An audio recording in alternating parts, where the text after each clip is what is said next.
Voilà les amis, bonjour, bienvenue tout le monde dans notre deuxième session sous le tabernacle. C'est tout le monde qui nous attendait, qui maintenant nous voit ici en ligne.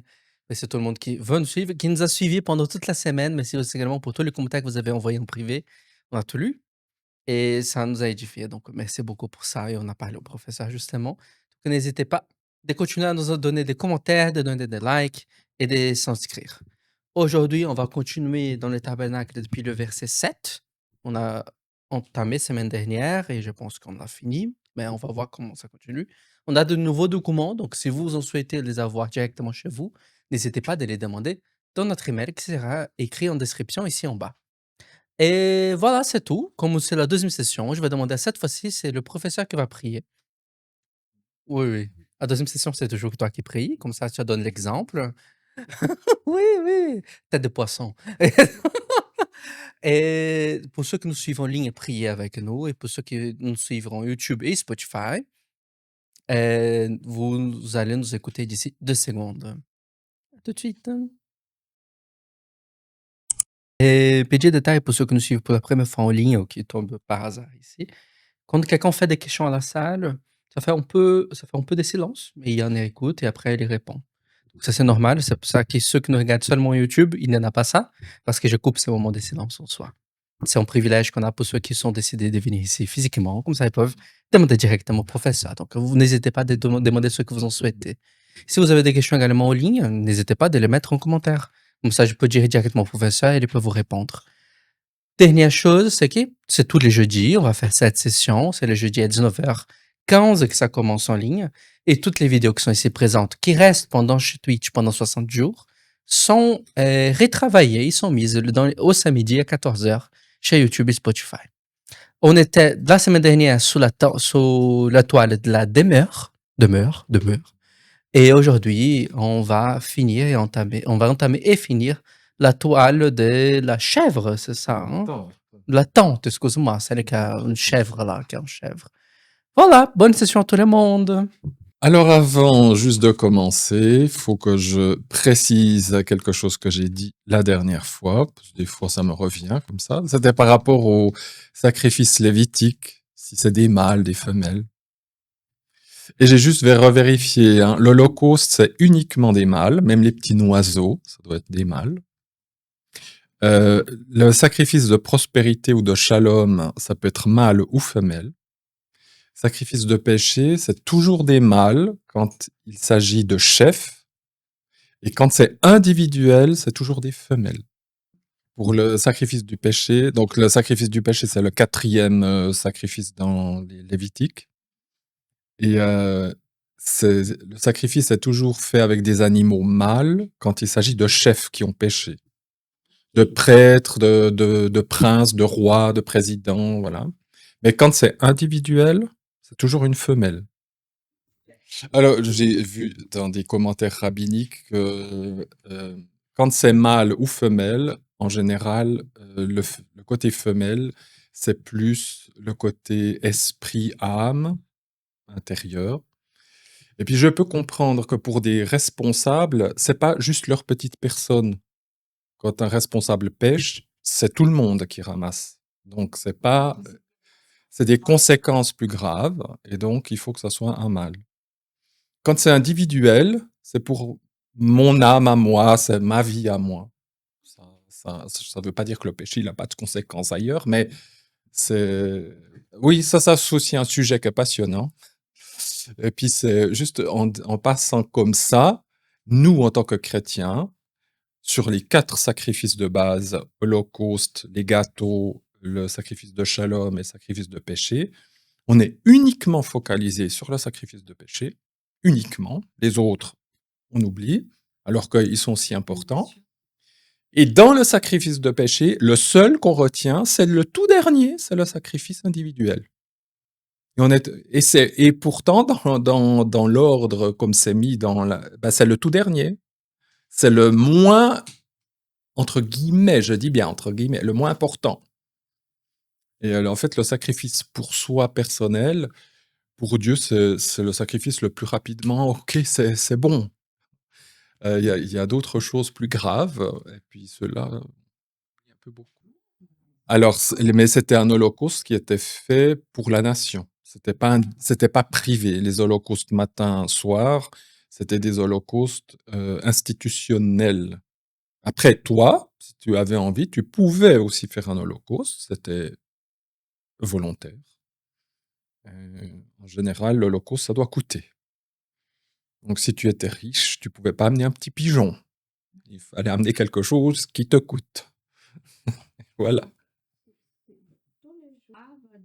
Non, c'est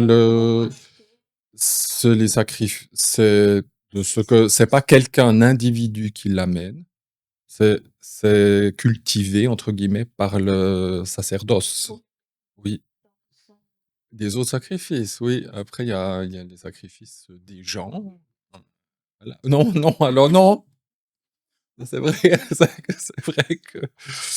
Après, on peut parler de la logistique, de tous ces milliers de litres de sang, où ça allait, où ça coulait, parce qu'il faut bien s'imaginer que si c'était pas divin, ils seraient tous morts de maladie. C'est pas possible, hein. Ça, c'est un truc de fou. Et selon le Talmud, ils disent, ils ont jamais vu une mouche dans le temple. Alors qu'on est dans une région chaude, et je pense qu'on aura tous compris. Moi, une fois, l'été passé, j'ai laissé un bout de viande dans ma cuisine, en pensant que tout allait bien. Je suis arrivé, c'était un bourré d'œufs de mouches. Ça m'a dégoûté, mais j'ai dit: «Quoi?» Moi, je voyais pas une seule mouche dans mon appartement. Je reviens, j'ai secoué le truc, il y a des dizaines de mouches et tout, et je regarde ma viande et on voyait plein de petits œufs de mouches, et ça m'a refait penser, dans le Talmud, ils disent: «On n'a jamais vu une mouche dans le temple». J'ai dit: «Ouais, OK, ouais, bon». C'est juste,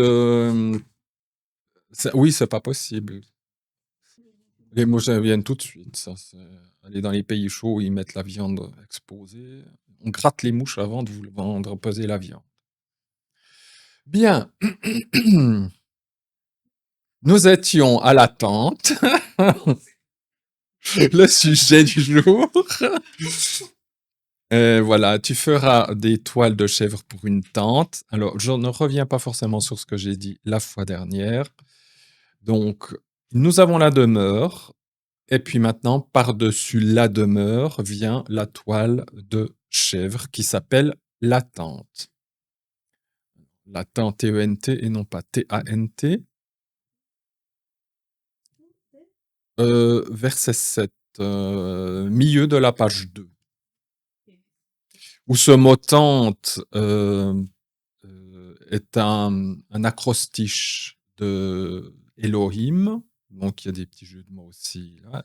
J'avais parlé de la chèvre qui est le symbole du sacrifice pour le pardon des péchés. Et puis cette tente va sur la demeure, où la demeure et la tente sont intrinsèquement liées. Chacune a un symbole différent. La première, je rappelle que ça montre la divinité de Jésus. La seconde, elle a trait au sacrifice pour le péché.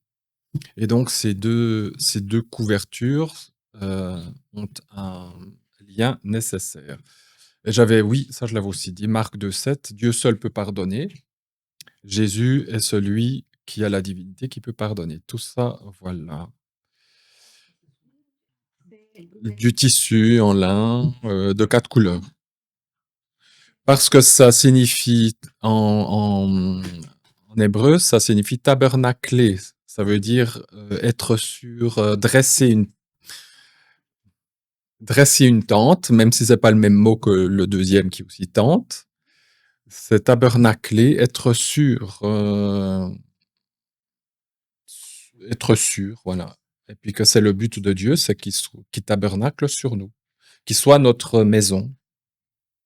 Voilà. On appelle aussi tout le tabernacle. Mais c'est d'abord la couverture qui est le tabernacle. Le mot tabernacle désigne la première couverture toute seule. Ça désigne tout, parce que c'est la divinité de Jésus, c'est Jésus, et ça suffit. Le reste vient après. Et donc, c'est pour ça. Après, c'est vrai qu'on appelle toute la maison le tabernacle aussi, mais le mot qui est utilisé pour le tabernacle en soi, c'est la première couverture. Oui, oui, oui. Voilà. Alors, donc, la deuxième couverture, c'est la tente qui va sur la demeure ou le tabernacle. Euh, et ça, je crois que j'avais aussi dit. Le chiffre 11, voilà, c'est 10 plus 1, la totalité humaine. Et puis, euh, si on prend les lettres hébraïques, 10 c'est la main, c'est le petit iode, et puis 1 c'est Aleph le bœuf. Et donc on a la puissance de Dieu, et puis cette puissance de Dieu, elle se manifeste dans le Aleph, qui est la représentation de Dieu, mais le Aleph qui signifie une foule de choses, dont le bœuf. Et la lettre Aleph, son symbole, c'est un autel d'holocauste, de sacrifice. Donc, la tente, c'est aussi le symbole de la puissance de Dieu sur cet autel, hein, de sacrifice. Donc, dans cette tente, tout est relatif au sacrifice pour le péché, hein. Tout se rejoint à ça. Donc, c'était un rappel de ce que j'avais déjà dit la fois dernière. Le verset 8. La longueur d'une toile sera de 30 coudées, la largeur d'une toile de 4 coudées, une même mesure pour les 11 toiles. Donc, la même chose que pour la demeure, hein, dans la pratique, seulement les grandeurs sont différentes, les morceaux sont plus grands. Alors, petite question, quand on voit la grandeur d'une toile, une toile, c'est une peau, hein. Chacune de ces... C'est toujours pratiquement, parce que c'est vrai, quand on lit comme ça, voilà. Là, maintenant, nous sommes dans ces peaux de chèvre, et nous avons 11 bouts de tissu, enfin, bouts de peau. Et puis les rabbins disent, nous ne connaissons pas de chèvre aussi grande pour faire une peau. Alors, les rabbins disent, bah, Dieu a fait des chèvres comme ça, exprès pour l'attente. Parce qu'il n'est pas dit que ces bouts de peau sont faits de petits bouts de peau. C'est... Ah non, elle était faite, elle était faite, elle était faite. Non, non, l'attente, elle était faite. Et jusqu'au temps de David, elle a encore existé. Puis après, on ne sait plus trop où elle a. David, ça fait 1450, oh, bah 400 ans, enfin, ouais, ils sont sortis en 1400 hors d'Égypte. Et puis Salomon, c'est 1000 avant Jésus, donc voilà, ça fait 400 ans. Je pense qu'elle a pu. Enfin, c'est possible, le cuir, ça dure longtemps, hein, tout ça, ouais, pas de souci, hein. Oui, voilà. Après, peut-être que le poil, il était un peu de couleur différente. Ça, on ne sait pas. Rien n'est dit sur la couleur. C'est pas ça. Justement, si c'est pas dit, c'est que c'est pas important. Ce qui est important, c'est que ça soit de chèvre. Et pour le symbole de la chèvre. Alors, la longueur, c'est 30, la largeur, c'est 4. Et là aussi, si on prend les lettres, 30 se réfère à la lettre Lamed, qui signifie apprendre et enseigner.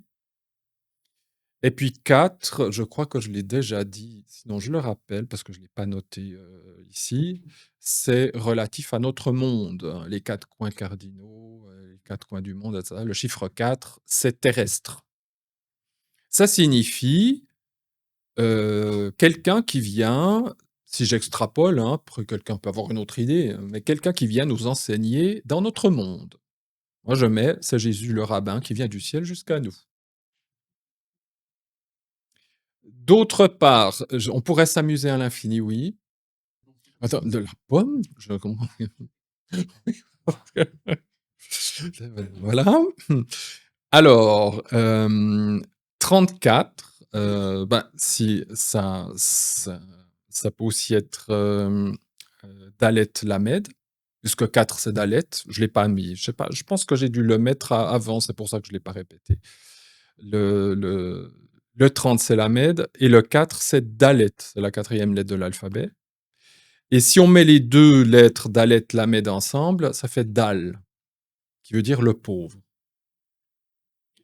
Et si on veut mettre puisqu'on parle ici du sacrifice de Jésus, moi, il y a un verset qui me vient. Jésus, le Messie, qui à cause de vous est devenu pauvre, étant riche, afin que vous deveniez riches par la pauvreté de celui-là.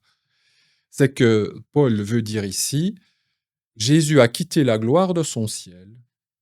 Il est devenu un simple homme, donc il s'est appauvri par rapport à sa situation. Pour nous qui sommes pauvres, de devenir riches de sa pauvreté. Voilà, donc ça a aussi une relation avec son sacrifice. Hein. Tout ça, ça rentre dans le symbolisme de ces couvertures. Jésus s'est fait pauvre, et puis dans la pauvreté aussi, ben, c'est un Dieu qui meurt, hein, qui a connu la mort, donc il a connu la pauvreté de l'être humain. Nous sommes mortels, mais lui, il a aussi connu cette pauvreté-là. Et n'oublions pas non plus que l'entrée dans le royaume, Matthieu chapitre 5, heureux les pauvres, parce qu'à eux appartient le royaume de Dieu. C'est la première parole d'évangélisation. Matthieu chapitre 5, c'est la première parole destinée aux chrétiens. Donc, si je me considère comme pauvre, c'est-à-dire je sais que sans Jésus je peux rien faire, c'est que je me suis repenti puis que je reconnais que je suis pécheur. Hein. C'est assez, la logique est assez évidente. Donc, voilà pour les chiffres. Verset 9, tu assembleras. Alors, dans la traduction, une fois, je mets assembler. Dans le commentaire, je mets allier. Puis après, dans d'autres passages, je mets lier. Tout ça, c'est le même verbe en hébreu. Ravar, le verbe ravar, qui signifie, on va le voir après, mais c'est surtout, c'est quelque chose de très. Le verbe ici, assembler, lier ensemble, ravar, c'est. Il y a une relation d'amour hein, dans ce verbe-là. Dans l'hébreu moderne, on s'appelle comme ça entre individus, ça veut dire mon ami, mon camarade. Alors tu assembleras 5 toiles à part et 6 toiles à part, et tu replieras la 6e toile vers le devant de la face de la tente. Alors, il faut allier ou mettre ensemble 5 toiles séparées et 6 toiles séparées. C'était pas dit comme ça pour la première, pour la demeure, pour les premières couvertures. On disait, tu mettras 5 toiles et 5 toiles. Là, c'est séparé. Donc, il y a 5 toiles à part et 6 toiles à part, qu'on devra aussi mettre ensemble comme pour la première couverture. Pourquoi? C'est toujours la question, pourquoi tout d'un coup il dit à part? Ça ne change strictement rien à ça. Après, c'est mis ensemble, justement. Donc, pourquoi on insiste sur à part, à part? Bien. Après, ça, c'est autre chose. Ça, c'est la 6e toile qui est ici, qu'on devra plier dessus. Mais là, maintenant, c'est 5, 6 qu'on met à part, mais qu'on va lier ensemble. Donc, il faut chercher ce terme en hébreu, le terme à part, comme j'ai traduit, ou je crois que c'est même Darby, parce que j'ai pris à la base Darby, mais j'ai corrigé quand même beaucoup, parce que je ne le trouvais pas assez littéral. Oui. Oui, normalement, Darby, c'est celui qui serait censé être le plus proche du littéral, quoi. On ne peut pas, malgré tout, parce que sinon ça devient tout à fait incompréhensible. Mais je suis quand même étonné qu'il se donne des libertés, monsieur. Oui. Donc voilà. Pour moi, c'est pas assez littéral. Et le terme plus exact, ça serait séparer. Littéralement, même, ce terme, on pourrait le traduire par abandonner. Et donc, ces couvertures représentent la partie sacrificielle de Jésus. On va voir pourquoi 5, pourquoi 6, mais dans tous les cas, ces 5 toiles et ces 6 toiles, dans tous les cas, elles sont séparées, elles sont abandonnées. Eh bien, puis après le texte dit: «Devant la face de la tente». Ces 11 toiles, elles sont abandonnées devant la face de la tente. Alors, pratiquement devant la face de la tente, c'est quand on se tient devant le tabernacle, on voit le devant de la tente. Maintenant, dans le texte, si je fais un midrash du texte, c'est-à-dire je vais un peu plus loin que le littéral, moi, je vois Jésus qui est abandonné de son Père et qui est en face de son Dieu. Parce que le mot tente, on peut voir Dieu. Et je traduis, alors là, je fais vraiment le juif, hein, parce que moi, j'ai pas appris ça tout seul, je l'apprends en lisant les rabbins. Où il dit, c'est devant la face de la tente, mais il faut lire devant Dieu. Ils font souvent ça, les juifs. Ils disent, ne lis pas, nanana, mais lis, nanana, parce qu'il y a un jeu de mots dessous. Et moi, je vois ça comme ça. En tout cas, je sais une chose, c'est que je fais pas d'hérésie, parce que c'est biblique. Donc, j'essaye de comprendre un peu tous ces symboles. Mais on voit que ces toiles qui représentent Jésus au sacrifice, il doit être séparé, il est abandonné devant la face de son Père. Parce que c'est mis devant la face de la tente, devant la face de Dieu. Et il y a 5 toiles d'un côté et 6 toiles de l'autre. 5, on l'a déjà vu. 6, on a déjà vu. C'est la lettre Ch, le souffle. Et 6, c'est le Vav, le crochet, le clou. Dans la couverture précédente, il n'y a que 5 et 5. C'est 2 fois le souffle. C'est la pure divinité de Jésus. Là, il y a 5 et 6. 5, le Saint-Esprit, le souffle. 6, le crochet. Mais le chiffre 6, c'est aussi la messianité. Adam, l'homme Adam. Et donc là, on parle vraiment de l'homme Jésus, chiffre 6, mais il est en même temps lié au chiffre 5, au souffle. Et il y a un passage dans Hébreux 9,14, et c'est ça que moi j'aime avec cette parole, c'est que nous avons les desseins dans l'Ancien Testament et nous avons l'explication théologique dans le Nouveau Testament. Et dans le Nouveau Testament, en Hébreux 9,14, il est dit « Le sang du Messie, qui par l'Esprit éternel s'est offert lui-même à Dieu. » Jésus, par l'Esprit éternel, le souffle éternel, s'est offert lui-même à Dieu. Il y a des querelles sur ce passage en disant « Mais est-ce que le souffle éternel, ça présente la divinité de Jésus, blabla ?» Pour moi, bien sûr, c'est le souffle, l'Esprit éternel qui est en lui, c'est l'Esprit du Père, c'est l'Esprit éternel, c'est le Saint-Esprit. Et dans ce verset de Hébreux 9,14, ça sous-entend que Dieu était à la croix. Enfin, c'est même pas que ça sous-entend. La divinité est à la croix, elle meurt à la croix. Et dans ces couvertures, c'est exactement ce que je vois. Il y a le souffle et il y a la messianité de l'homme Jésus, qui est crucifié, le clou. Il est dit que la 6e toile, cette 6e toile dans nos dessins, c'est celle qui est ici, tout devant. Là, il y a l'entrée de la tente de la rencontre. Hein. Ça, c'est tout derrière. Ça, c'est tout devant. Et cette 6e toile, nous allons après voir une animation sur Internet parce que c'est super visuel, ça sera hyper clair. Et cette 6e toile, alors là, c'est pas forcément très. Si on voit de loin, je sais pas. Vous avez la première toile qui est là, dessous, cachée par celle dont on parle maintenant, qui est en noir, et vous voyez qu'elle est repliée. Si on la déplie, elle pend. Il y a une demi-coudée qui va pendre ici. Et afin que ça pende pas, on va la replier à l'intérieur. Et donc, cette 6e couverture sera pliée et mise après sous la 3e couverture. Alors évidemment que tout ça, c'est encore du symbolisme. Alors, la première ici, enfin, là, il y a 5 toiles et là, il y a 6 toiles. Si je reprends le schéma, il y a 5 plus 6. Celle qui touche le sol, ça sera celle-là. Celle qui va être pliée devant, c'est celle-là. Et c'est pour ça qu'elle touche le sol. Non seulement elle couvre complètement la première couverture, elle est longue d'une coudée de plus. Et puis sur les bords aussi, parce que là on voit pas, on voit que le haut. Après, sur les bords, elle sera aussi une coudée plus grande que la première. Donc elle couvre entièrement la première couverture.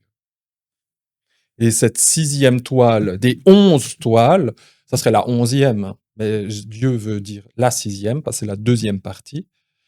Et cette deuxième partie, bah, si ça parle de Jésus, ça parle de l'homme Jésus. Bien sûr, lié à son esprit, les 5. Mais c'est surtout la 6e qui doit être pliée. Ah, ça, on verra après. Maintenant, je parle que de ça. Après, on verra ça, parce qu'il faut voir les choses dans l'ordre, parce que sinon... J'y ai pas pensé, parce que je... Oui, si on plie, ça pourrait faire... Ça serait un symbole d'avoir mal, le pliage. Euh, non, parce que j'ai même pas pensé à ça. Non. Si, mais parce que ça veut dire autre chose. C'est simplement ça, c'est que comme je suis très focalisé sur les racines des mots, je réfléchis pas tellement plus loin en me disant ah, ça peut dire que c'est voilà, ça c'est mon côté masculin. Je suis moins oui, je suis art déco, rationnel. Voilà. Alors justement, cette 6e toile devrait être pliée ou doublée, hein, puisque alors quelqu'un ici fait de la couture, donc c'est ce que ça m'énerve, doublée. Ou ça signifie aussi être impénétrable, puisque quand on double quelque chose, eh bien, ça devient encore plus opaque. Et il y a un passage où on a de nouveau ce verbe intéressant, c'est dans Job, chapitre 11. C'est pas Job qui parle, c'est Tsophar qui parle, et il dit quelque chose sincèrement. Il y a quelque chose là-dedans, je vois pas qu'est-ce que ça vient faire et pourtant ça vient totalement confirmer, ce qu'on est en train de voir. Il dit, il parle de Dieu: «Il te racontera les secrets cachés de sagesse, car ils sont doublés ou impénétrables pour notre compréhension. Jusque-là, je comprends». Puis après il dit: «Et sache que Dieu a oublié ta faute». On est Je suis là, mais qu'est-ce qu'il vient raconter? Moi, je suis d'accord que la sagesse de Dieu, elle est impénétrable. Et sache que Dieu a oublié ta faute. Je vois pas du tout, même théologiquement, le lien entre. C'est ça, je dis. Oui, oui, oui. Alors, c'est clair que dans. Voilà. Mais de dire, de parler, parce que dans les proverbes, quand on parle de sagesse, etc., c'est jamais mis en lien avec le pardon du péché. C'est toujours la sagesse de Dieu, c'est grandiose, impénétrable, etc. Mais c'est jamais la sagesse de Dieu et tu sais que tu es sauvé. On parle de la sagesse, on parle de la sagesse. Et lui, il vient nous parler des secrets cachés de Dieu qui sont impénétrables et sache eh bien que tu es pardonné, quoi, que ta faute est pardonnée. Eh ben voilà, on y est, on y est.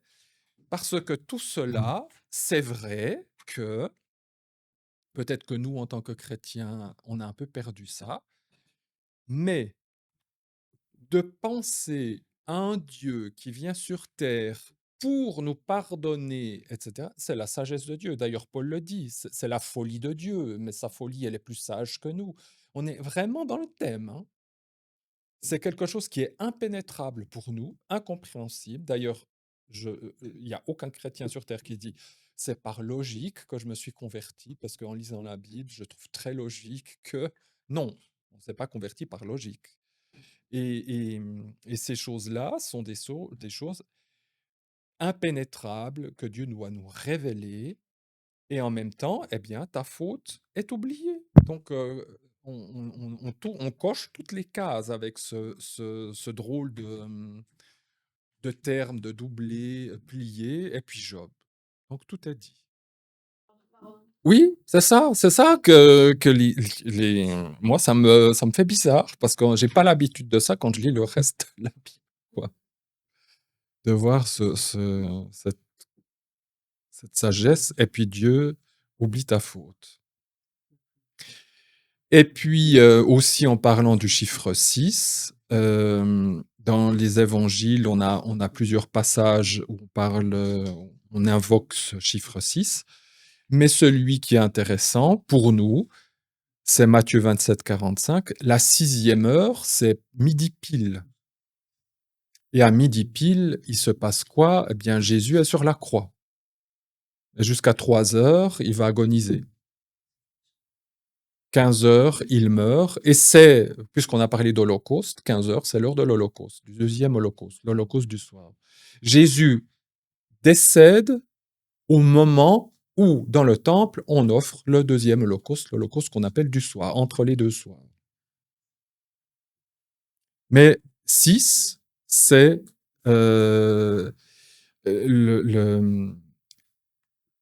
la messianité de Jésus, son plus haut point et même sa gloire au plus haut niveau sur cette terre a été manifestée à la croix.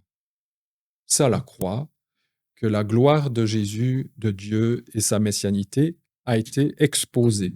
C'est totalement à l'encontre de toute logique humaine. Hein. De nouveau, c'est cette histoire de couverture pliée, ça nous dépasse. Ça n'a rien à voir avec la logique tout à fait humaine. Donc voilà, tu assembleras 5 toiles à part, tu replieras la 6e devant la face de la tente. Ce verset 9, c'est le point fondamental de Jésus qui est en train de payer le prix pour nous avec tous ces mystères devant Dieu, enfin, etc., tout ce que je viens de dire. Et comme pour la première couverture, tu feras 50 cordons sur le bord d'une toile qui sera à l'extrémité de l'assemblage et 50 cordons sur le bord de la toile du second assemblage. Donc, tout à fait semblablement aux couvertures de la demeure, 50 cordons qui sont l'une en face de l'autre. Nous ne savons pas ici la couleur des cordons. Il n'est pas dit. Alors, moi j'ai mis peut-être bleu azur, puisque les premiers cordons étaient de bleu azur dans la première couverture, et donc s'ils ne répètent pas, vous faites la même chose. Ce qui est tentant, parce que ce bleu azur, c'est le symbole de la divinité céleste, hein, donc c'est un sacrifice céleste. Et dans mon livre, par exemple, eux, ils mettent les cordons de rouge. Parce que ça évoque le sang, ce qui n'est pas non plus très bête. Hein, ça, ce sont les crochets. Et puis, les cordons sont... Non, eux, ils ont fait quelle couleur? Non, eux, ils ont fait blanc. Ah non, moi j'ai dit faux. Ici, ils ont fait blanc. C'est les petits ronds. Eux, ils ont fait blanc. Donc la pureté. Ah, c'est pas aussi bête. Ouais, c'est en fait... Voilà, le Seigneur nous laisse. Vous voyez, ça, c'est le Seigneur, il nous laisse. Eh bien, vous voyez, c'est aussi juste. Mais vous voyez, c'est aussi juste. Le rouge, ça peut aller. Le rouge, et puis après, il y a le pourpre violet. C'est aussi en lien avec le sacrifice de Jésus pour Israël. Parce que c'est pas dans les couleurs. Non, non. C'est dans les 4 couleurs qui sont là. Il n'y a pas d'autres couleurs. Voilà. On n'est pas arc-en-ciel. Ben justement, ça, moi, je ne peux pas donner d'explication, mais comme j'ai dit, 5, c'est le souffle, et 6, c'est la croix. Le Messie. Donc, 5, c'est le souffle et le souffle. 5 et 6, c'est le souffle et le vav, le ché et le vav. Donc, le chiffre du souffle, si j'en tiens aux lettres, voilà, je reste là avec le ché et le vav qui est le clou. Donc, et comme on est avec ici le sacrifice du péché, ça tombe bien qui est le clou, qui est le chiffre 6, puisque c'est les couvertures qui symbolise le sacrifice du péché. Donc, de nouveau, ici, c'est relié par 50 et 50. Je rappelle juste que le 50, dans l'écriture, c'est le chiffre de la libération, du jubilé. Donc, avec le péché, de nouveau, c'est la libération. Hein, on est libéré du péché. Maintenant, si on veut s'amuser, 50 plus 50, ça fait 100. Et 100, c'est le chiffre quand on change de dimension. À part 90, jusqu'à 90, c'est terrestre. À partir de 100, c'est une autre dimension. Et Abraham s'est fait circoncire à 99 ans. Donc, oui, donc, j'aimerais pas savoir ce que ça fait à cet âge. Et c'est comme pour dire, c'est la limite, la dernière heure, quoi, avant d'entrer dans le monde. Voilà, et puis c'est bien, 100 ans, il rentre dans une nouvelle dimension. C'est le symbole aussi de 100, les centaines, c'est une nouvelle dimension, après les dizaines. Alors, cette fois-ci, les crochets qui vont devoir relier les 5 couvertures et les 6 couvertures ensemble, quand c'était la demeure, les crochets étaient en or, symbole de l'incorruptibilité, qui va très bien avec la divinité de Jésus. Ici, c'est plus de l'or, c'est de l'airain, du bronze, comme dans mes synchros de ma boîte à vitesse. Ça n'a rien à voir, mais ça me fait penser. Alors, airain, c'est le terme ancien et poétique pour le bronze. Voilà. Ceux qui gagnent des coupes ou des médailles en troisième, ils ont des médailles de bronze. Je crois jamais qu'on dit des médailles d'airain, parce que ça fait... Voilà. Et en hébreu, le mot bronze, c'est le même mot que serpent, ou chaîne, ou entrave. Tout à fait, serpent d'airain. Ce que nous traduisons par serpent d'airain, c'est narochet. Ça veut dire bronzette. Oui, oui, bronzette. Et rainette. C'est le serpent qui est sur une hampe, ouais, une sorte de croix, ouais. Oui, tout à fait. C'est quand le peuple, une fois de plus, réclame et puis se plaint. Et puis à ce moment-là, Dieu, ben, il leur envoie des naraches, des serpents. Et puis il dit, fais-toi un narochette, c'est la même racine. En fait, c'est comme l'homéopathie, on guérit le mal par le mal. Même si je suis pas homéopathie. Alors évidemment pourquoi un serpent d'airain? Pourquoi pas un angelot voilà, pourquoi déjà de l'airain et pourquoi un serpent d'airain? Donc dans Jean 3, verset 14, Jésus dit: «Il faut que le Fils de l'homme soit comme le serpent d'airain, exposé». Parce que Jésus, en tant que Messie, va prendre, c'est pas qu'il prend la place du serpent, parce que c'est quelque part, oui, c'est lui qui est jugé aussi.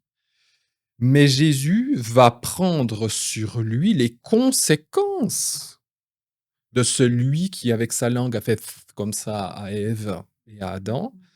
Et donc, celui qui est mis sur la croix, bien sûr que c'est Jésus, mais Jésus n'est pas condamné pour lui. Il est condamné pour le mal qui a été introduit dans le monde. Et celui qui a introduit le mal dans le monde, c'est pas Adam et Ève qui ont introduit le mal dans le monde. Celui qui est venu introduire le mal dans le monde, c'est le responsable, c'est Satan, qu'on appelle le serpent ancien. Après, Adam et Ève ont accepté le discours du serpent. Ils ont aussi leur responsabilité. Et Jésus vient aussi porter nos péchés. Mais celui qui est crucifié à la croix, c'est Satan. C'est ce que Paul dit dans aidez-moi, parce que moi, même si je lis ma Bible régulièrement, ça c'est mon gros problème, je ne retiens pas. Dans Philippiens, où il dit il les a exposés publiquement en spectacle, hein, les puissances, etc. Il les a exposés en spectacle. C'est ce passage-là, que je ne sais plus citer alors par cœur, mais c'est ce passage-là qui explique ce serpent d'airain. Jésus a remporté la victoire là, et celui qui a été crucifié, qui a été condamné à ce moment-là, c'est aussi le serpent qui est jugé. Oui, voilà. Alors je le dis au micro parce que comme ça. Colossiens 2,15, il a, il a dépouillé les dominations et les autorités. Voilà, il a dépouillé et les a livrées publiquement en spectacle. Et ça, c'est là, en triomphant d'elle par la croix. À la croix, il triomphe et il les livre publiquement en spectacle.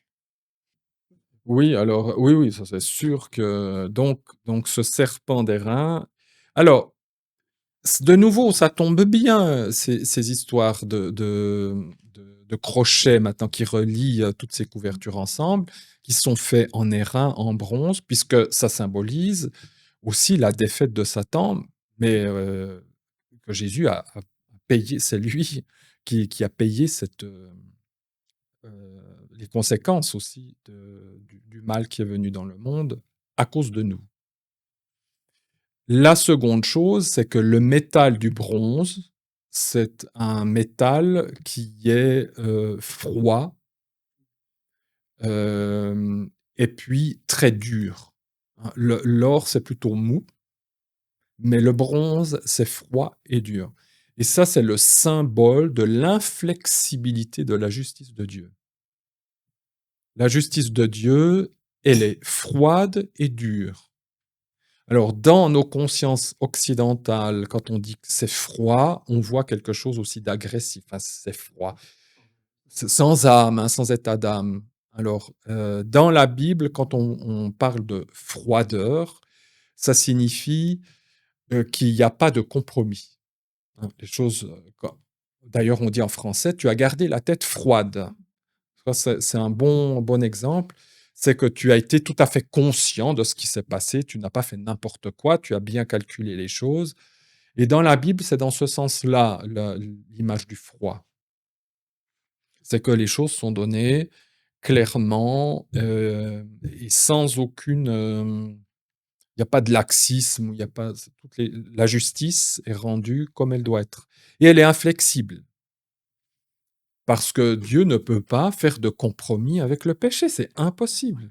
Et Jésus à la croix ne pensait pas parce que c'est le Fils de Dieu que Dieu a dit oui, bon, ben ça, non, tu vas trop souffrir, tu dois tout payer.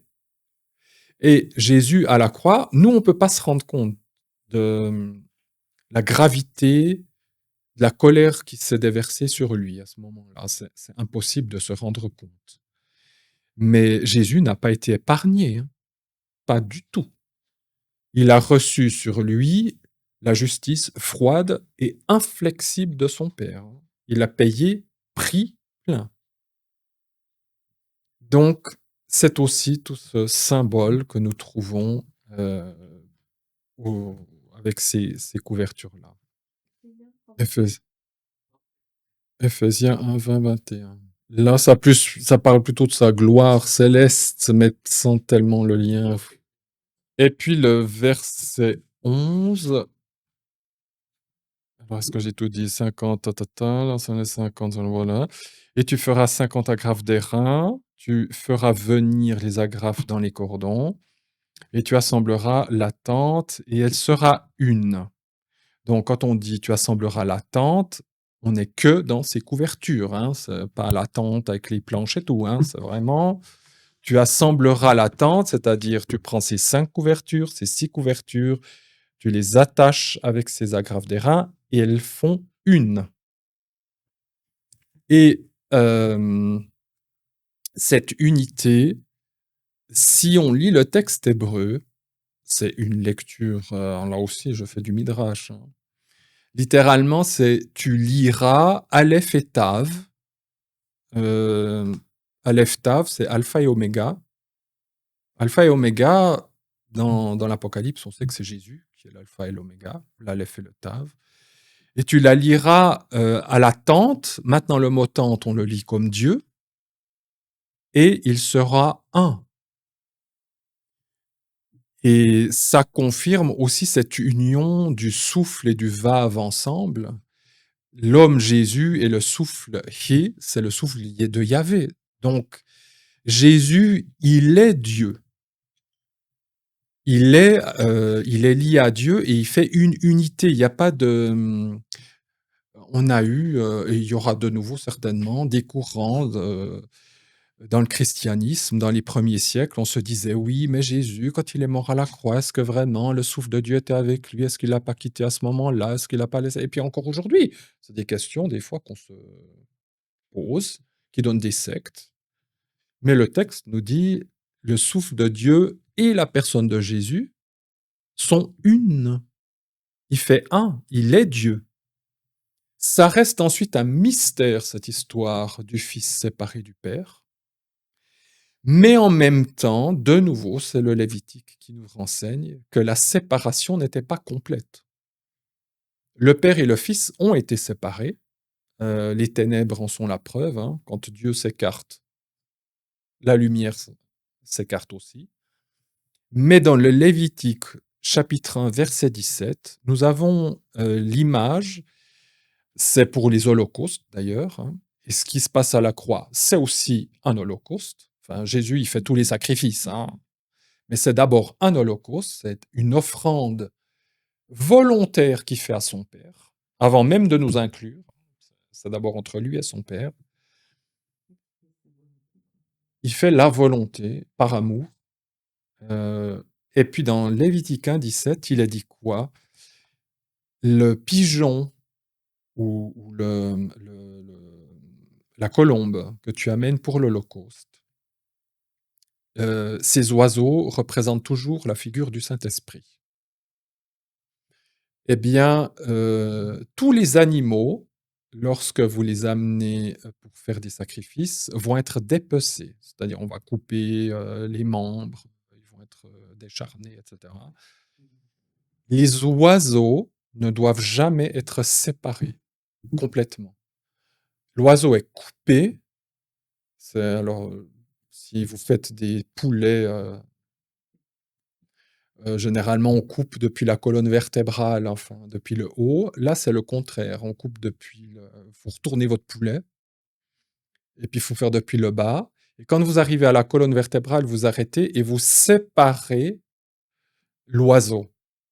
Ça signifie qu'entre le Père et le Fils, il y avait la séparation, mais pas complète. Ce qui n'est pas possible, puisque si Jésus est Dieu et que le Père est Dieu, il ne peut pas y avoir une coupure dans la divinité. Ce n'est pas possible. Mais il y avait séparation malgré tout. Et ça, c'est un mystère. Ce sont des choses théologiquement qui sont inexplicables. Moi, je ne peux pas. C'est pour ça que Dieu nous donne tous ces dessins. C'est pour nous faire comprendre des choses que nous ne pouvons pas comprendre, enfin, qui sont difficilement compréhensibles. Et le défaut de la théologie, je suis théologien, mais le défaut de la théologie, où moi je m'arrête, c'est que j'ai l'image, ça me suffit. Maintenant, de philosopher là-dessus, ça va nous emmener dans les décors. Hein. Malheureusement, c'est ce qui s'est passé. Ça nous éloigne. Parce que quand on parle, j'aime ces passages dans les proverbes où Salomon ou d'autres disent, il y a des chemins compréhensibles. Il parle de la petite fourmi, là, tout. Puis à la fin, il dit, et le cœur de l'homme vers sa fiancée.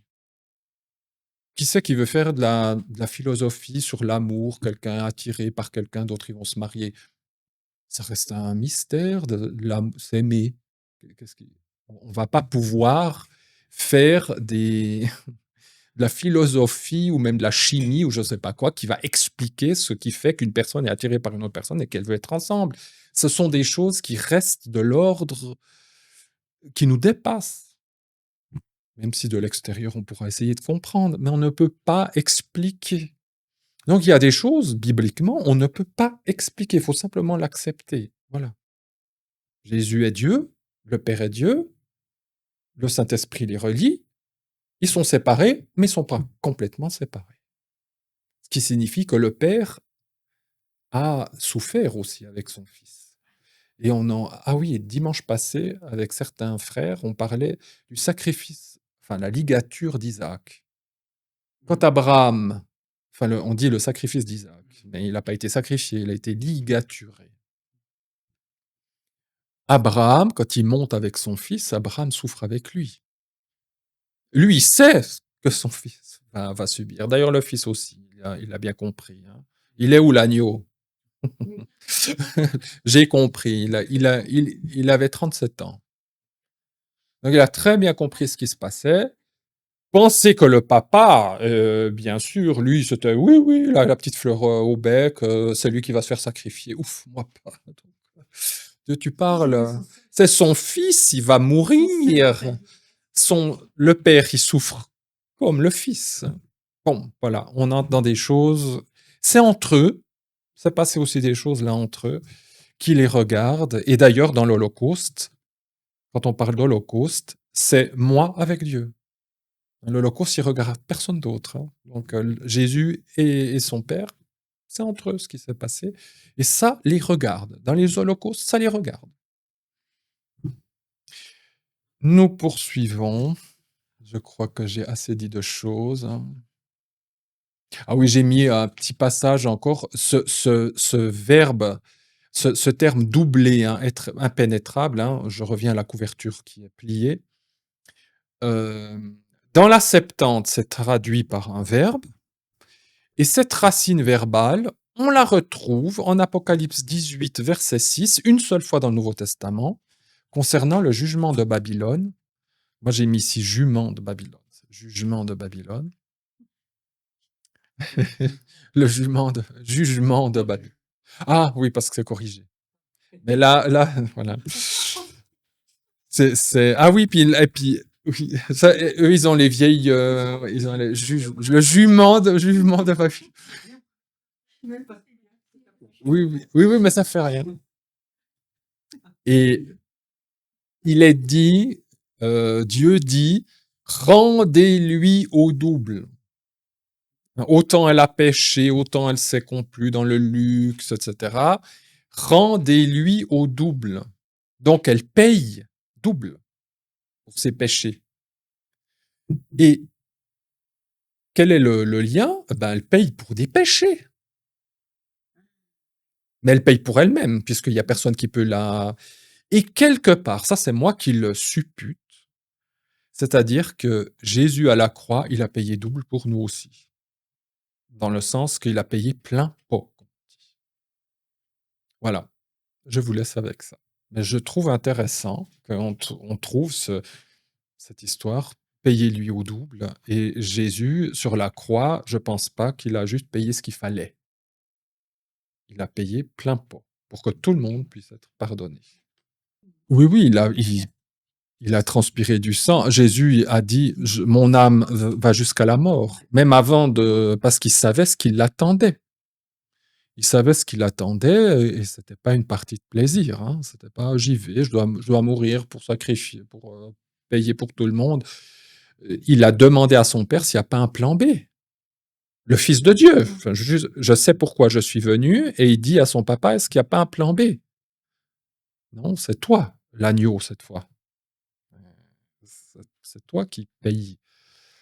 Et non, c'est sûr que ce qu'il a vécu dans son humanité et sa divinité, c'est surtout ça qui va être touché. On ne peut pas s'imaginer. On ne peut pas s'imaginer. Oui, c'est vrai que Jésus a payé pour les sauver, enfin ceux qui ont accepté et ceux qui n'ont pas accepté. Et dire que c'est aussi un sacrifice mis à la poubelle. Pour ceux qui acceptent pas, c'est terrible hein, de se dire j'ai tout donné, mais c'est vrai, il a payé pour tout le monde et il continue de payer. Il y a, il y a un passage, là vous allez aussi m'aider, qui dit, c'est Jean, je crois, dans une de ses épîtres, sa première épître, je crois. Il n'est pas seulement mort pour nous, mais il est aussi mort pour ceux du dehors. C'est-à-dire que le sacrifice de Jésus est aussi valable pour ceux qui n'ont pas encore reçu Jésus. Il est déjà efficace. On peut prier pour des gens qui n'ont pas encore reçu Jésus. Donc son sacrifice, il n'est pas réservé, il est pas, ça va peut-être dans ce sens-là. Il n'est pas juste réservé à ceux qui ont dit oui. Il est aussi efficace pour ceux du dehors. Maintenant, ils doivent l'accepter, on est d'accord. Hein, je ne dis pas qu'on est tous sauvés, puis tout va bien. Mais il est aussi efficace. C'est que le sacrifice de Jésus, il va beaucoup plus loin que juste mon petit péché personnel que moi j'ai fait. Seigneur, pardonne-moi. Ça va beaucoup plus loin que ça. Oui, oui. Voilà. 1 Jean 2, 2. Voilà. Il est lui-même victime expiatoire pour nos péchés, non seulement pour les nôtres, mais aussi pour ceux du monde entier. Je répète si jamais, parce que ceux qui n'entendent pas. Voilà, aussi pour ceux du monde entier. Oui. Ça, c'est vrai que, ben oui, ça dépasse simplement nous. Comme je disais au début, nous, les chrétiens, on est toujours. C'est Lévitique, chapitre 4, le tout dernier verset. C'est la chèvre qu'il faut donner pour nos péchés personnels. Tous les autres, on oublie. Alors qu'on devrait déjà commencer par l'Holocauste. Mais ça, c'est. On n'est pas enseigné, puis non, c'est l'ignorance, c'est ça. C'est pour ça que ces 4 sacrifices sont importants et de pouvoir commencer déjà par l'Holocauste, qui est Jésus, hein. Et quand on vient devant Dieu, on amène déjà l'Holocauste. Voilà, on présente déjà Jésus avant de dire j'ai péché. Oui. Oui, voilà. Alors, maintenant, nous arrivons au surplus, c'est-à-dire à ce qui tombe. Voilà. Et le surplus qui dépasse des toiles de la tente, la moitié de la toile qui dépasse, sera en surplus sur le derrière de la demeure. Verset 12. Donc, je remontre ici la couverture. Il y a un surplus d'une coudée, ou d'une demi-coudée, pardon. Comme devant, là, il y a un surplus d'une demi-coudée, on plie. Et là, il y a un surplus d'une demi-coudée. On ne va pas la plier, on va la laisser pendre et toucher le sol. Donc, c'est la seule couverture qui touche littéralement le sol. Hein. La première, elle est pas attachée. Les 2 autres suivantes vont être attachées. Elles ne touchent pas le sol non plus, hein, mais elles vont être attachées au sol. Et celle-ci, elle pose simplement sur la structure. Et puis, elle touche le sol. Bien sûr que ça a de la signification. Alors, je vais d'abord prendre un extrait de commentaires juifs sur le sujet. Je reprends la demi-longueur qui est repliée devant la tente avant de prendre celle qui pend. Et Monsieur Munk dit, bon, c'est pas lui qui le dit, il rapporte des traditions rabbiniques, tu rabattras le 6e tapis car il dépassait. Il pendait dans la moitié de sa largeur, telle une fiancée pudique dont le visage est recouvert d'un voile. Quand on voit la tente de la rencontre, ben, il y a ce bout de rideau qui tombe. Et on sait que la tente de la rencontre, toute sa structure, ça représente le corps de Christ. Alors, eux, les Juifs ils disent pas que c'est le corps de Christ. Ils peuvent pas le dire. Hein. Eux, ils disent que c'est Israël. Donc, ils sont pas complètement à côté de la plaque. Pas complètement. Mais ils voient que ça représente le peuple. Et donc, cette couverture qui dépasse comme ça, à l'époque, les femmes, elles avaient un voile. Et puis, ça les cachait un peu. Et il dit voilà, c'est comme une fiancée pudique, hein, une fiancée. Hein, l'épouse du Seigneur, c'est aussi une fiancée, d'abord. Elle est recouverte. Le tabernacle évoque ainsi l'image d'une fiancée voilée pudiquement et ornée de ses vêtements d'apparat. Dans cette perspective, le sanctuaire nous apparaît comme le dais nuptial sous lequel se conclut l'alliance entre Israël et son Dieu. Puis ensuite, ça, c'est moi qui le dis, le commentaire juif ne le dit pas, ça c'est moi qui le dis, mais lorsque des juifs se marient, la femme, elle a le voile. Et quand il y a le mariage, elle le replie. Et donc, il y a aussi cette image du voile qui est replié, eh bien qu'il y a le mariage. Et voilà, mais dans le mariage entre hommes et femmes, il n'y a pas d'histoire de pardon. Tandis que là, il y a: «Je te pardonne, tu peux relever ton voile et tu es mon épouse». Enfin, voilà, je trouve ce sont des belles images aussi que les Juifs relèvent, hein. Et quant à la demi-longueur qui traîne derrière la tente, ça c'est le Talmud qui le dit. Le tabernacle ressemblait à une femme qui passe dans la rue ayant une traîne qui pend derrière elle.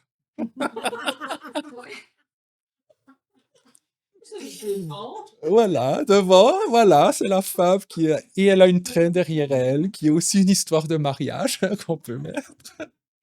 Voilà. Alors, le Talmud nous aide pas tellement plus avec l'histoire de la robe qui traîne. Alors, comme je dis, le voile ne touche qu'à l'arrière, puisque alors le devant du tabernacle, c'est l'entrée, l'arrière, c'est l'arrière. Effectivement, c'est la tête et le derrière. Et avant d'entrer dans les détails de ce qui pend ici, puisque ça représente aussi Jésus, hein, tout ça, surtout les couvertures représentent Jésus, nous suivons derrière Jésus. On ne va pas devant Jésus, on le suit derrière. C'est lui qui nous a pardonné, mais en même temps, on le suit derrière. Et c'est très biblique. Les théologiens ont inventé, les Allemands, ils inventent beaucoup de mots en théologie. La Nachfolge, qui veut dire suivre, la suivance. Donc, il y a toujours ce terme suivance hein, chez les théologiens. La suivance, c'est suivre Jésus, d'être derrière lui et on suit Jésus. Donc, il y a déjà le fait de dire que c'est à l'arrière, c'est dans le sens d'être derrière Jésus. Ça, c'est la première chose que je vois. Alors, dans le concret, non. Non, dans le concret, les couvertures, les 2 dernières couvertures que nous allons voir, elles viennent jusqu'ici, tout ça c'est caché. Les 2 premières couvertures sont entièrement occultées. Ah oui, et ça on pouvait pas le faire. On a le simple, homme ou femme qui venait pour, offrir quelque chose. De toute façon, il pouvait même pas aller jusqu'ici, hein. Il pouvait pas aller visiter puis dire: «Ah, il se cache quoi là-dessous?» Non, lui, oui, je crois que les prêtres auraient déjà tiré les cheveux, voilà. Non, c'était pas oui, c'est vrai, oui. Oui, c'est l'intimité entre le marié et son ouais, tout à fait. Oui, oui, voilà, le marié et l'épouse, ils ont le droit de voir, sous la robe, hein. Oui, oui, oui, oui. Maintenant, il y a le terme surplus, hein, c'est comme ça que j'ai traduit, qui touche le sol. Ce que je remarque, c'est que les 2 premières couvertures, elles sont simplement posées sur la demeure, hein. Il y a aucune contrainte et elles sont les 2 unités. Oui, les autres non. Les 2 autres couvertures, c'est inversé. C'est dit: «Voilà, tu feras 2 couvertures, pof».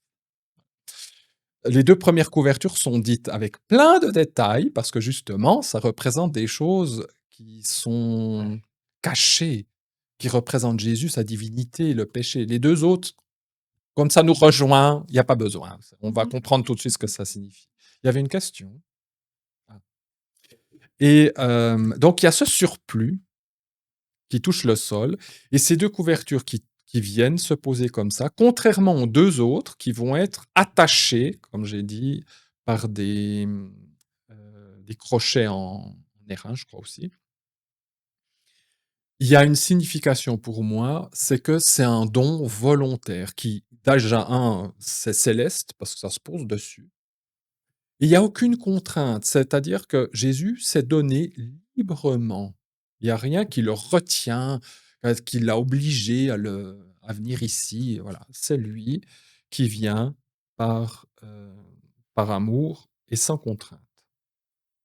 Maintenant pour cette couverture de surplus, eh bien, j'ai trouvé dans le Nouveau Testament, la traduction grecque qu'on a dans la Septante, dans le Nouveau Testament, on a le même mot. Et vous allez voir que ça tombe aussi pile poil sur notre sujet. En Romains 5,20, il est dit: la Torah est intervenue afin que la faute soit en surplus, et là où le péché a été en surplus, la grâce a surabondé. Alors là, nous parlons de notre couverture qui nous pardonne du péché. Dans notre verset de Romains, on nous parle que la Torah, elle fait que le péché soit en surplus,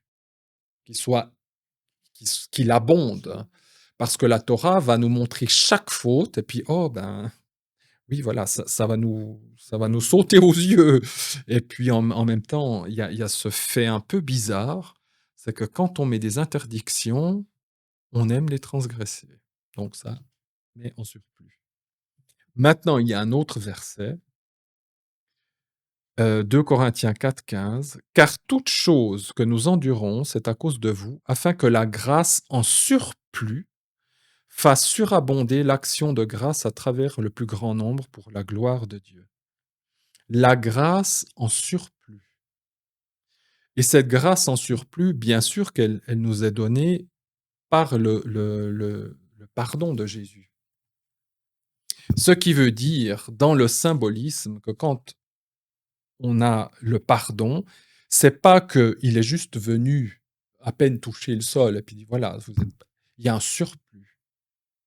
Autant il y a un surplus des péchés, parce que ça a été révélé, autant la grâce de Dieu, elle est en surplus pour pardonner tout ce surplus de péchés. Et comme on l'a dit avant, il n'est pas venu que pour ceux qui maintenant l'ont reçu, il pardonne pas que eux, mais son sacrifice peut aussi avoir des effets sur ceux qui ne croient pas encore. Donc, cette couverture touche le sol, et on sait que le sol, ça représente notre humanité. Donc, cette couverture, c'est vraiment le pardon. Jésus touche et il pardonne ce monde. Oui, et la coudée de ça et la coudée de là, oui, c'est comme ça. D'un côté, oui, ça c'est Darby. La coudée de ça et la coudée de là, dans ce qui dépasse dans la longueur des toiles de la tente, sera surplus sur les côtés de la demeure, de ça et de là, pour la couvrir. Alors ça, ce n'est pas maintenant le surplus devant ou le surplus derrière. Est-ce que j'ai mis c'est sur les côtés et voilà, c'est ici. Nous avons la première couverture, la seconde, et ce qui fait que la seconde, il y a une coudée de plus qui dépasse à droite, une de plus à gauche, et donc elle couvre celle-ci. De manière pratique, je ne sais pas si j'ai les dessins ici, nous ne le voyons pas encore, on va le deviner ici. Nous avons les planches qui forment les côtés. Les planches sont mises sur des socles en argent. Eh bien, la couverture tente, qui signifie le péché, va descendre jusqu'à la hauteur des socles en argent. Elle ne couvre pas les socles en argent, mais elle arrive à la limite des socles en argent. Nous allons voir que ces socles en argent, l'argent, ça évoque quoi? Non, de manière plus générale. Autant l'or, c'est l'incorruptibilité, l'argent, c'est le rachat, le salut, racheter. Parce que l'argent, c'est le symbole de racheter, d'acheter. Ah non, c'est pas j'achète mon salut par de l'argent. Le symbole de l'argent, c'est toujours le rachat. C'est la matière. Les deux, de toute façon, les deux sont... Oui. Alors, les socles sont... Et donc, dans la logique, on va le voir plus tard, mais dans la logique, cette couverture qui symbolise le pardon et le rachat des péchés ne couvre pas les socles en argent parce que c'est justement ça qu'il faut voir. Bon, même si on ne le voit pas, parce qu'après il y a d'autres couvertures dessus, mais ces planches-là, on va le voir après, ça nous représente nous. Donc, nous sommes recouverts entièrement aussi par cette couverture qui est le symbole du rachat du péché. Mais les socles en argent, qui sont justement, l'idée du rachat du péché ne doit pas être couvert parce que ça doit se voir. C'est lié l'un avec l'autre. Et après, j'ai encore vu autre chose par rapport à ça, puisque en fait, c'est nos pieds, littéralement, qui sont dans ces socles. Donc, nous en sommes à la coudée, nanana, nanana, sera surplus, voilà. Ah, j'ai encore écrit toutes ces choses ici. Alors, 3, 4, verset 13 ici. Sur les deux côtés, nord et sud, ça on verra après parce que je le mets déjà. Deuxième. Alors, j'ai mis sur les deux côtés, la couverture pend sur la demeure de 2 coudées de plus. En tout, mais c'est une coudée de chaque côté. Je me suis très mal exprimé ici. Elle pend de 2 coudées de plus, oui, si on additionne le côté sud et le côté nord, mais c'est une coudée de chaque côté. Par côté, voilà, une coudée par côté. Donc voilà, le pardon du péché est étroitement lié à la divinité de Jésus, hein, puisque cette couverture de tente, elle est liée intrinsèquement à la première couverture de la demeure, qui est l'image de la divinité de Jésus. Elle ne touche pas le sol sauf derrière. Et puis, oui, aussi l'idée, le terme couverture, puisqu'il est mis pour couvrir la demeure. Alors, les termes hébreux sont différents. Le terme couvrir ou couverture n'est pas le même que le terme qu'on a dans Yom Kippour. Ce sont deux racines différentes. Une fois, c'est le verbe kassa, une fois, c'est le verbe kafar. Ça commence avec la même lettre, en tout cas. Mais peu importe, parce que les deux ont quand même des sens rapprochés. Yom Kippour, c'est le jour du recouvrement ou de l'expiation. Et ici, dans notre texte, le verbe couvrir, c'est le verbe dissimuler, cacher, qui a aussi kippour, kafar, ça signifie aussi dissimuler, cacher. Après, c'est utilisé dans d'autres contextes, mais ça signifie aussi, le verbe kassa, ça signifie aussi, ça donne qui c'est, le siège ou le trône, et offrir un cadeau à quelqu'un pour lui couvrir les yeux. En général, c'est pris négativement. Hein, quand on offre un cadeau pour couvrir les yeux, dans notre bas monde, c'est plutôt bizarre d'offrir un cadeau pour couvrir les yeux. J'espère qu'à mon, non, j'espère qu'à mon anniversaire, on ne m'offre pas des cadeaux pour me couvrir. Ben, disons que en général, si je te donne si on a fait une petite magouille et puis que je t'offre un petit cadeau comme ça, on couvre les yeux. C'est-à-dire ah non, justement, c'est pour ça quand cette histoire d'offrir un cadeau à quelqu'un pour lui couvrir les yeux, dans nos têtes, en général, on va tout de suite penser à une magouille. Mais ici, évidemment que c'est pas le cas. Jésus, il s'offre à Dieu pour que justement, il nous voit plus comme nous sommes. Bien sûr qu'il nous connaît et il sait ce qu'on est. Hein, il n'est pas. Hein, mais Jésus vivant en nous, eh bien, c'est ce que Jésus a fait. Il nous voit au travers de son Fils. Il y a comme une couverture, si on peut prendre l'idée. Il ne nous voit plus comme nous sommes dans notre nature simple sans Jésus. Donc cette histoire de couverture, elle est en lien avec Yom Kippour. Même si les deux verbes sont... Alors moi, je l'ai noté déjà ici sur mon... Alors je le dis là parce que sinon je vais l'oublier. Je viens de vous dire que les planches que nous avons ici, on verra tout ça, ça nous représente qu'elles ont chacune deux petits tenons, des petits bouts qui dépassent, des pieds, qui en fait en hébreu ce sont des mains, et qui ont fonction de pieds. Et puis ces pieds vont aller dans des socles en argent. Paf! Et c'est comme ça que la planche tient. Et cette histoire de couverture qui descend jusqu'à nos pieds, moi j'ai pas pu résister à ce passage de Jean, lorsque il y a la Sainte Seine, Et puis Jésus dit: «Je vais vous laver les pieds».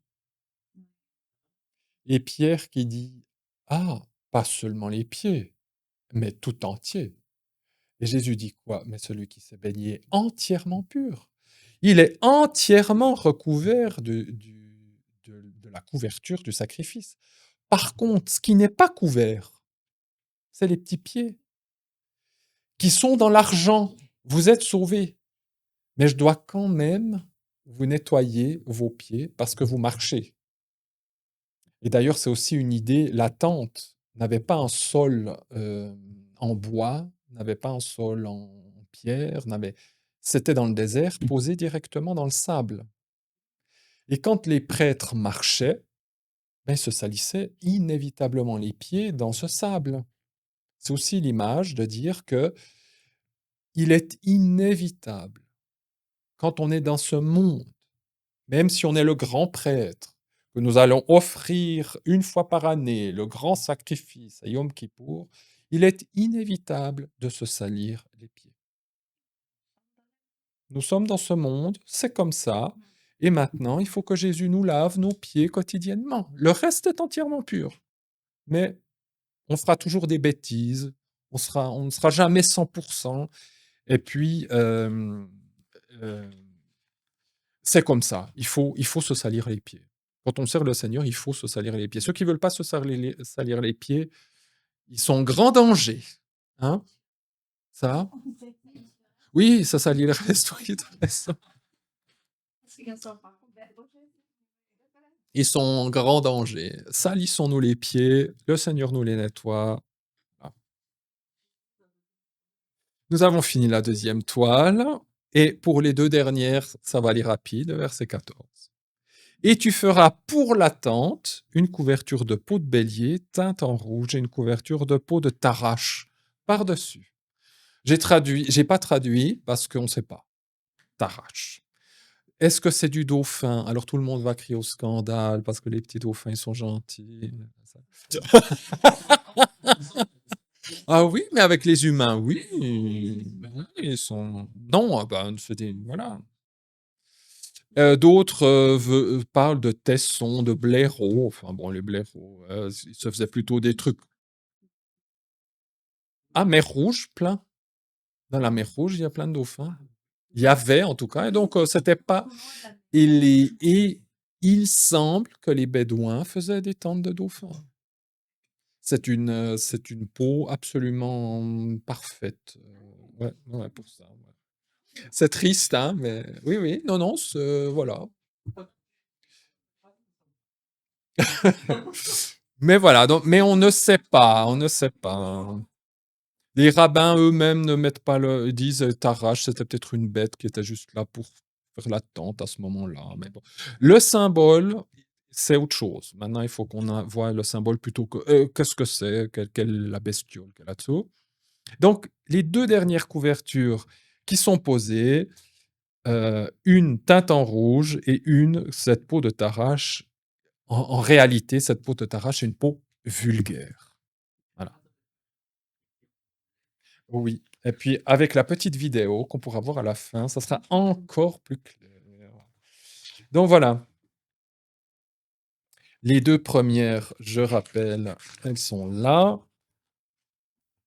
La divinité de Jésus, le sacrifice de Jésus, posé dessus. Maintenant, nous avons une peau de bélier teinte en rouge, crochée au sol, et par-dessus celle-ci, une en peau de Tarache. Alors, on n'a pas de dimension, rien, mais elle recouvre les deux premières. Et puis cette peau de Tarache qui est la dernière et qui recouvre le reste. Il n'y a pas d'indication de savoir combien il en faut, comment il faut les. Voilà, Dieu, il dit, faites-moi ces deux couvertures. Libre à vous de comment vous allez les mettre ensemble, les dimensions et tout ça. Il ne nous dit rien de plus, parce que ça n'a pas de sens ici. Donc ces couvertures, le mot couverture, comme je l'ai dit, veut dire dissimuler, cacher. Donc ça dissimule ce qui est dessous. Et il dit c'est pour la tente. Donc c'est-à-dire le côté sacrificiel. Mais quand on lit les versets de l'attente, il dit: «L'attente, elle est faite pour la demeure». Donc évidemment que, même si le texte ne le dit pas, c'est aussi inclus dedans. Ce qui signifie que l'attente, sacrifice et la demeure divinité sont cachés par 2 autres couvertures qui sont, elles, liées au sol. Alors, il y a une couverture en «paux», pluriel de bélier, donc on sait qu'il y a plusieurs peaux qui sont mises ensemble, teinte rouge. Alors le mot «peau», vous voyez, il faut tout décoder, hein, on ne va pas laisser ça passer comme ça, un petit mot. Le mot «peau» en hébreu, ça veut dire être nu. Ben, parce que quand, on voit la peau, c'est qu'on n'a pas d'habit. Découvert. Mais le mot «peau» veut aussi dire c'est la même racine qui veut dire être ardent, être réveillé. Quand on dit à quelqu'un: «Tu es réveillé», c'est le même mot que mot. Et ça représente Jésus homme. Jésus homme, il est venu nu. C'était plus Dieu, hein, enfin, c'est Dieu toujours, mais d'apparence, c'est un homme. Et je vous assure, quand il est sorti, de la Vierge Marie, enfin eh ben, je vous assure qu'il n'avait pas d'habit. Ça, j'en suis, convaincu. Et il devait en plus, voilà, avoir de la bile, tout rouge, enfin voilà, crier, pleurer comme n'importe quel bébé. Donc voilà, Jésus était venu en peau. Mais en même temps, j'aime ce être ardent, être éveillé, veillé, parce que c'est aussi Jésus, c'est son caractère. Teinte, le verbe teinte, teindre en rouge, c'est, la racine Adam, Adam. Ça représente le sang. Bon, bah, ça, c'est pas difficile, hein. Donc c'est l'humanité de Jésus, le côté vivant, le sang, c'est la vie. Donc évidemment que, ça va être recouvert d'une peau vulgaire dessus parce que moi je vois pas votre sang non plus. Là, on parle vraiment du côté humain. Vous avez tous du sang de la même couleur. Mais maintenant, on a tous un tarage différent. Voilà. Hem, ce verbe, pardon, le mot bélier. Pourquoi en peau de bélier? On a vu, il y a de la chèvre, et cetera. Maintenant du bélier. Alors le mot bélier, lui aussi en hébreu, il est très proche d'ailleurs, je ne sais pas qu'il est très proche, c'est comme El, Dieu, hein, Elohim, hein. Le bélier, c'est une image de Dieu, hein. Le mot en hébreu bélier, ça veut dire être fort, bien formé corporellement.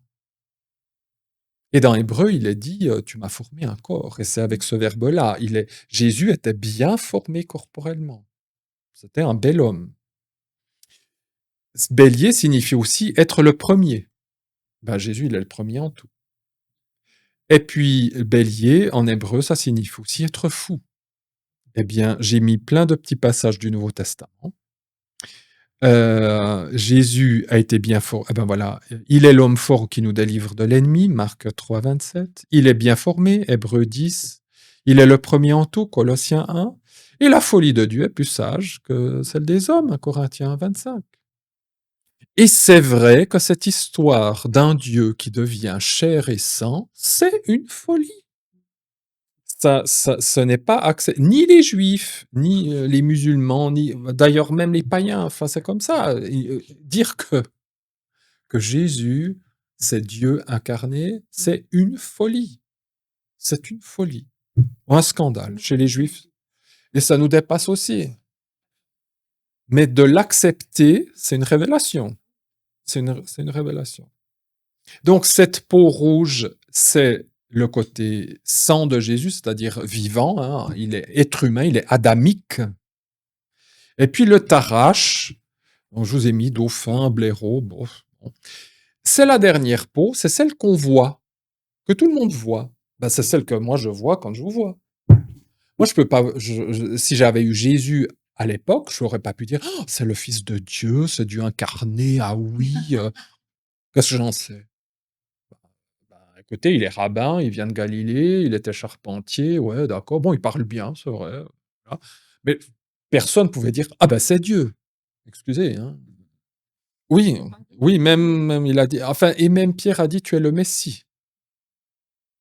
C'est même pas: «Tu es Dieu», tu es le Messie, ce qui est euh, on va dire, après le prophète, il y a Messie, et c'est encore, si, pardonnez-moi l'expression, mais la révélation la plus simple, en disant tu es le Messie. Tous les jours, toutes les années, il y avait des Messies. Mais là, il avait là, ah oui, oui, non, on a un Messie, ça florissait à l'époque. Mais que Pierre dise, tu es le Messie, tu es celui qui doit venir, Jésus lui dit, ah, ça c'est une révélation de mon Père. Mais Pierre n'était pas encore, excusez-moi, Pierre, s'il avait dit, ah, mais tu es Dieu incarné, alors là, j'aime mieux vous dire que là, le champagne aurait explosé. Ça nous touche, ça. Non, non, non, il faut aller par étapes, hein, s'il vous plaît. Nous, on a des images, des fois, on s'imagine que les apôtres, ils avaient tout pigé. Non, déjà dire que c'est le Messie, c'était formidable. Mais eux-mêmes, qu'est-ce qu'ils en savaient que c'était Dieu incarné? Si on leur avait dit, vous savez que c'est Dieu incarné, non mais tu rigoles? Dieu lui a donné des pouvoirs, oui, Dieu lui a donné, etc. Mais attends, c'est quand même pas Dieu incarné, ça va ou bien il faut pas te... Ah oui, ben bien sûr, quand il disait toutes ces choses, avant qu'Abraham fût enfin qu'Abraham soit né, je suis, enfin des choses comme ça. C'est sûr que pour les rabbins, eux, ils avaient compris. Ils disaient non, mais là tu dérapes. On n'a pas de réaction des disciples. Eux, ils se la ferment. Ils sont là, bon. Ils ont regardé le débat, ils ont dit bon, en théologien, on va les laisser en théologien, voilà. Euh, je, je pense, après la résurrection, ils ont dû comprendre que c'était pas un simple homme. Mais il a fallu la résurrection. Et puis, ils ont fait, oui, oui, oui, puisqu'il avait dit, etc. Mais la personne, ça, j'aimerais bien écrire une fois quelque chose là-dessus. La personne, c'est celui qui a eu la révélation la plus explosive avant la résurrection de Jésus dans les évangiles, c'est le brigand. Le brigand sur la croix, c'est celui qui a reçu la plus haute révélation. C'est le gars qui a eu la révélation avant la Pentecôte. Aussi simple que ça. Qu'est-ce que vous allez dire à un juif qui est en train d'être crucifié? Quand tu reviens dans ton royaume, tu me prends avec toi. Ça veut dire, je sais que tu ressusciteras, je sais que tu es le Messie, je sais que c'est toi qui vas venir installer ton règne, et quand tu viendras installer ton règne, tu me ressusciteras et je serai avec toi. Ça, c'est ce qui se passe dans la tête du juif à ce moment-là. Je dis, c'est absolument, je sais pas quel mot utiliser. Ils étaient où les 12? 11 ont foutu le camp. Enfin, il y en a un qui a été se pendre, 10 qui ont foutu le camp. Et gens qui étaient là, puis se dire, bon, ben voilà, moi j'aime mon rabbin, mais je crois qu'on s'est fait bien avoir, hein. Et puis lui, en plus, c'est un brigand. Il y a tout qui est dissonant dans cette histoire.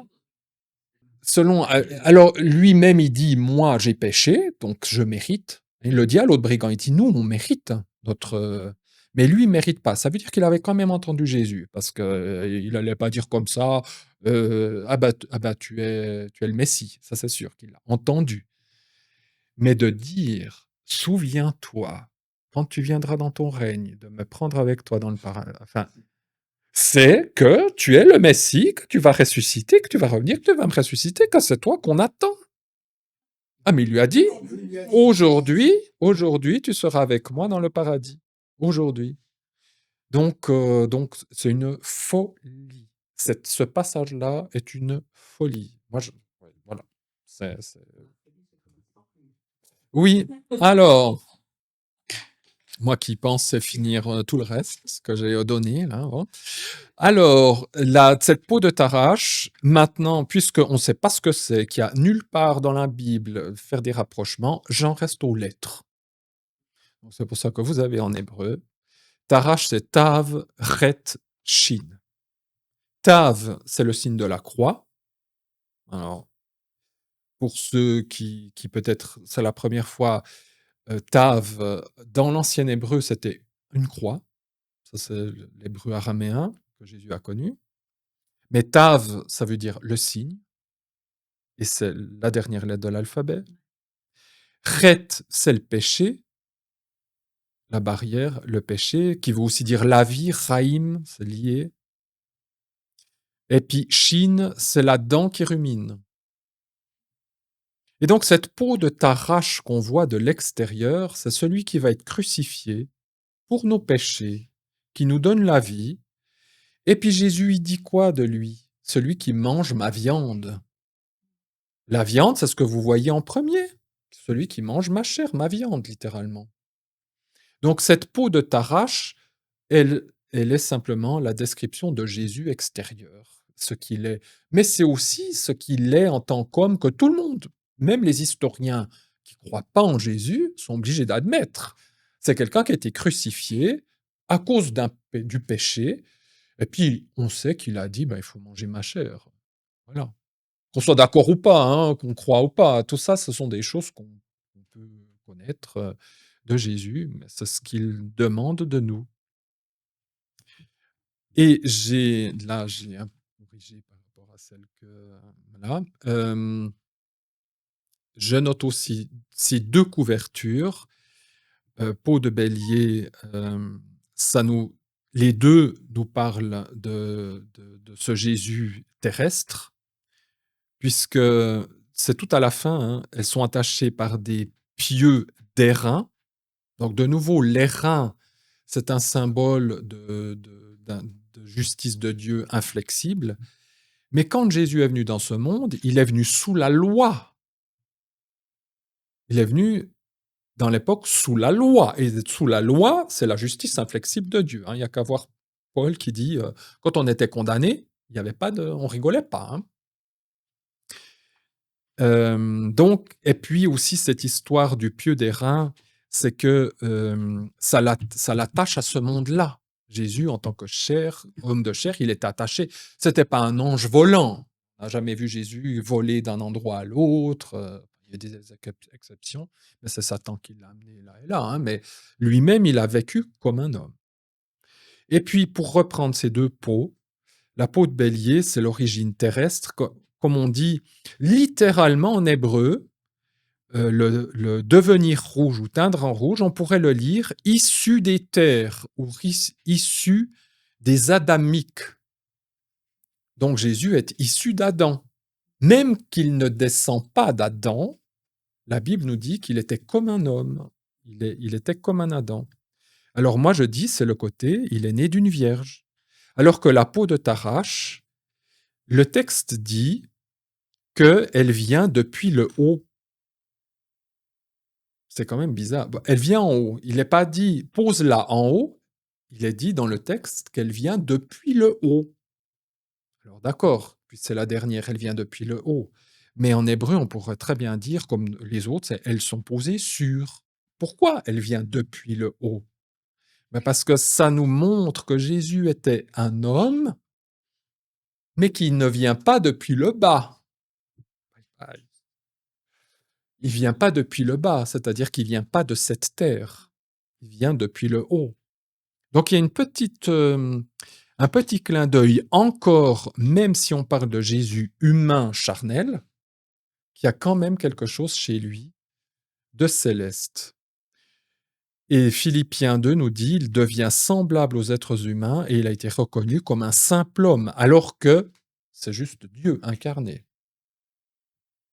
Ce qui signifie que dans ces 4 couvertures, si on a suivi tout ça, la conclusion, c'est que bien sûr, on a parlé de plein de choses de Jésus, mais que Jésus est vrai homme et vrai Dieu. Il est les 2 d'un bout à l'autre. Voilà. Donc, la fois prochaine, je vous promets, on fera tout ça. C'est plus facile que les couvertures, parce que ça a beaucoup plus de liens avec ce que nous comprenons déjà de la Bible. Et puis, j'aurais bien voulu juste encore, ça dure 1 minute, passer le film, parce que ça résume exactement tout ce qu'on vient de voir, mais avec les yeux. Les dessins, c'est une chose, mais l'animation, c'est... Là, ça va. Là, c'est l'Occident. Là, c'est l'Orient. Donc là, c'est il y a le sud et le nord. Oui, oui, oui. C'est les grands côtés. Le sud et le nord, c'est les grands côtés. Ici, c'est l'Orient, parce que Jésus vient de l'Orient. Oui, à l'est. Ça, c'est l'Orient, c'est l'est. Parce que, alors ça, on le reverra les autres fois, parce qu'il dit explicitement le nord, le sud, l'Occident, etc. Parce que Jésus, c'est l'étoile du matin, Jérusalem est à l'est. Donc, l'entrée ne peut être qu'à l'est, puisque on commence par là. Et puis on finit, alors j'anticipe déjà un peu, on finit avec l'Occident, parce qu'en fait, Jésus, il veut sauver tout le monde. Dans la Bible, les deux nations qui sont les plus représentées, c'est Israël et l'Occident. L'Occident qui représente d'ailleurs le reste du monde. Et donc, on commence par là, et puis on finit à l'Occident. Le nord et le sud ne sont pas des points géographiques dans le sens comme pour dire, je sais pas, les Asiatiques ou les Africains. Non, parce que tout le monde est contenu là derrière. Le nord et le sud a d'autres significations qu'on verra la fois prochaine. Mais c'est pas géographique pour des peuples. Pour les peuples, c'est uniquement l'entrée et la sortie. Et puis, si on peut juste voir la petite. Alors, on va pas tout voir parce qu'il y a Là, on va juste voir les animations des couvertures. Ça suffit. Ce que je voulais dire, c'est oui. Alors, il y a les interprétations sont un peu différentes suivant comment c'est représenté, mais surtout, là, ce que nous avons vu, c'est simplement les 4 couvertures. Mais ces 4 couvertures, ça représente Jésus tout entier. C'est Jésus, ces 4 couvertures. La suite que nous allons voir la fois prochaine avec les planches, c'est nous. Ça nous représente nous. Nous, on est en dur, Jésus est en mou, et puis nous, on est en dur. Voilà, c'est l'Église, c'est tous les sauvés. Et voilà, ça sera pour la fois prochaine. Ah, bien sûr, c'est l'Église avec un grand E. N'oublions pas que le mot Église commence avec Moïse. Hein, l'accueil là, c'est pas la Pentecôte en acte 2, hein, c'est depuis Moïse. Donc, bien entendu que l'Église, c'est plus large que juste nous, les chrétiens ici. Bien sûr qu'Israël. On va les dire. Pas les oublier non plus. Bon, merci beaucoup les amis pour avoir resté avec nous. Merci également pour les autres qui ont pu rester, pour venir et ceux qui ont déjà parti. Merci pour avoir tenu jusqu'à présent. C'était cool de vous voir dans cette deuxième session. On va simplement finir en prière. Et avant de la presse, on peut vous souvenir que cette vidéo va sortir le samedi à 14h. Toutes les autres vidéos sortent à 14h aussi, tous les samedis. Et pour ceux qui vont nous suivre directement en ligne, c'est le jeudi à 19h. On a encore 5 sessions pour finir toute cette bogosité. Donc, je vais demander à notre professeur de prier à nouveau, comme ça on finit en prière. Et après, on vous dit au revoir. Amen. Merci beaucoup tout le monde qui nous a suivis. N'hésitez pas à vous abonner, donner un like, mettre un commentaire si vous avez en pensé aussi. Et hâte de vous voir dans la semaine prochaine. Au revoir. Bye.